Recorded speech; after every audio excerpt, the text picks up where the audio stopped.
মুঠত ৰকিবুল হুছেইনৰ কথাবোৰ থৰক বৰক হোৱাৰ দৰে হৈছে।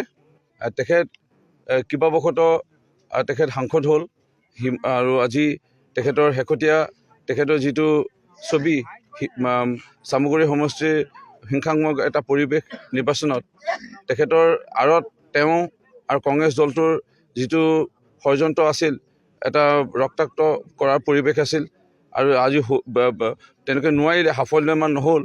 কিন্তু যেনে ঘটনা, মানুহ মৰিব লগা হ'ল, মানুহৰ গুলি খাব লগা হ'ল, এনেধৰণৰ ঘটনাবোৰ এইটোৱে সূচাইছে যে ৰকিবুল হুছেইন প্ৰকৃতাৰ্থত সমতাৰ কাৰণে তেওঁ কিমান তল পৰিব পাৰে। সেইকাৰণে ৰকিবুল হুছেইনৰ কথাবোৰ লৈ পেলাই মানুহে আজিৰ তাৰিখত হাঁহিব লৈছে, তাৰ বাহিৰে একো নাই। সেইকাৰণে ৰকিবুল হুছেইনক মই এইটোৱে ক'ম, আপুনি আৰু হাঁহিয়তৰ পাত্ৰ নহ'ব, পাৰিলে এনে মন্তব্য নিদিব। কাৰণ মাননীয় মুখ্যমন্ত্ৰী ডক্টৰ হিমন্ত বিশ্ব শৰ্মাৰ লগত আজি মানুহৰ সংখ্যা বাঢ়ি গৈ আছে। আজি সদস্য ভৰ্তিৰ যিটো অভিযান শেহতীয়াকৈ ভাৰতীয় জনতা পাৰ্টীৰ হ'ল সমগ্ৰ ৰাজ্যতে, আজি অভূতপূৰ্ব এটা সঁহাৰি।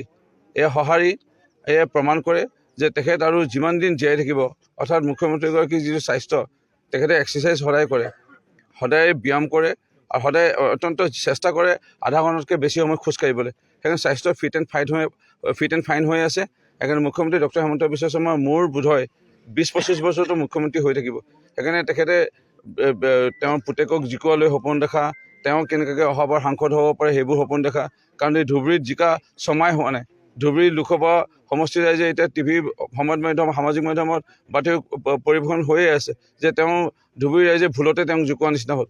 এতিয়া বিপদৰ সময়ত তেওঁ তাত থিয় নোহোৱা এটা পৰিৱেশ, শেহতীয়াকৈ বানপানীত থিয় নোহোৱা এটা পৰিৱেশ, এই কথাবোৰে বুজা যায় ৰকিবুল হুছেইননো কি কৰি আছে। সেইকাৰণে তেওঁৰ কথাটো আজি তাৰিখত মানুহে হাঁহিব লৈছে।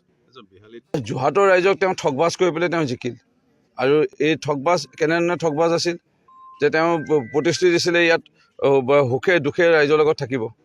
কিন্তু এই অঞ্চলত য'ত আমি বৰ্তমান ব্ৰহ্মপুত্ৰৰ কাষত বৰ্তমান উপস্থিত আছোঁ, এই চুচাবাত, এই অঞ্চলত তেওঁ আহিলে নাই। আমি হিচাপ কৰি এটা দিন ডায়েৰীত লিখি ৰাখিছোঁ, প্ৰায় 36 দিন বানৰ কবলত এই অঞ্চলৰ লোক আছিল।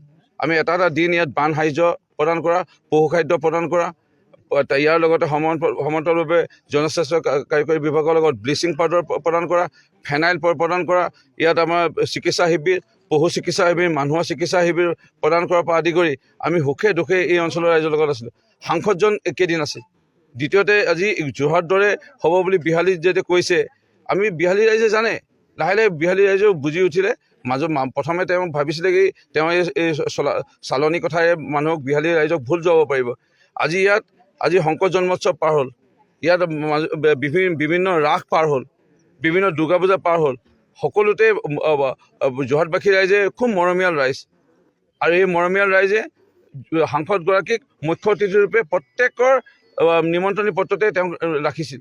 কিন্তু কেইটা অনুষ্ঠানত তেওঁ ভাগ ল'লে, কেইটা অনুষ্ঠানত আহি পেলাই মাত এষাৰ দিলে। টকা পইচা দিব পৰাটো ডাঙৰ কথা নহয়, কিন্তু মাত এষাৰ দিব আহিলে নাই, খবৰ ল'ব আহিলে নাই যে আপোনালোকে কেনেকুৱা প্ৰস্তুতি হৈছে, কিবা লাগিব নেকি, বোলে মোৰ দৰমহাৰ পৰা মই একো দিব নোৱাৰিম, বোলে আপোনালোকৰ বোলে কিবা এটা প্ৰসাদৰ কাৰণে বোলে 500 টকা এটা আঁচনিত দিছোঁ, 500 টকা এটা দিলে নাই।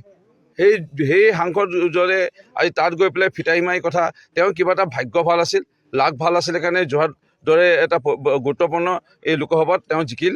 তেওঁ প্ৰকৃততে সাংসদ হোৱাৰ যোগ্যই নহয় বুলি মই ক'ব বিচাৰোঁ। এইটো মই কোৱা কথা নহয়, সৰ্বসাধাৰণ ৰাইজৰ মুখে মুখে এতিয়া এই কথাবোৰ